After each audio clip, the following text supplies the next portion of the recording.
Well, the CDC has come under fire in some quarters for changing its mask guidance, perhaps too abruptly or not clearly enough. Those are some of the criticisms being leveled at the agency. Anjalee Khemlani is here with us. So that changing guidance coming on Friday and essentially lifting a lot of mask requirements for a lot of places for vaccinated people. So what do we know about what was behind the decision and why it has been a little bit controversial?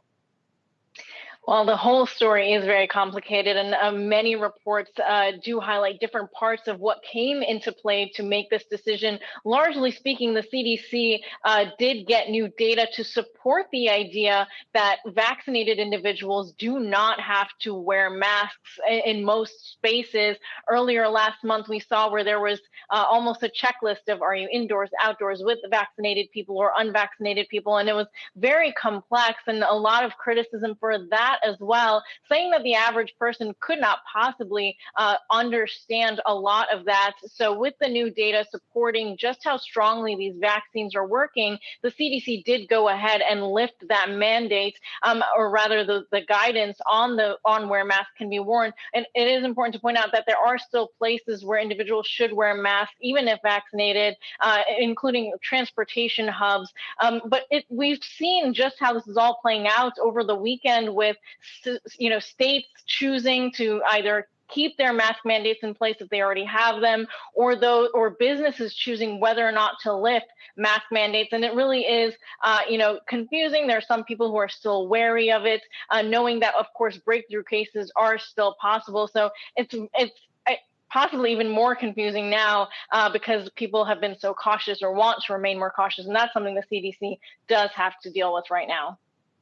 Yeah, well, it seems like it certainly can't hurt to wear a mask if people still want to do that. I also want to ask about some of the developments we're seeing in vaccinations, but also in the coronavirus spread around the globe. We know Indian cases falling a little bit, but we're seeing big flare-ups in other places like Taiwan, as there are some developments with other new vaccines that haven't been approved yet. That's right. So looking at what's happening in Taiwan, they've got more than 700 cases in the past 3 days, all from basically a hotel or a hub where quarantined individuals as well as transit visitors were in place. And so that is kind of pointing to the need for A, vaccines, and B, still, more mitigation practices to stay in place. As we know, this virus continues to travel around the world. Experts have said repeatedly it does not know borders. So what's happening in Taiwan right now is sort of interesting to watch. They have less than 1% of the population receiving at least one dose of the vaccine. Compare that to, of course, the mask debate and everything that's going on here in the U.S. With vaccinations.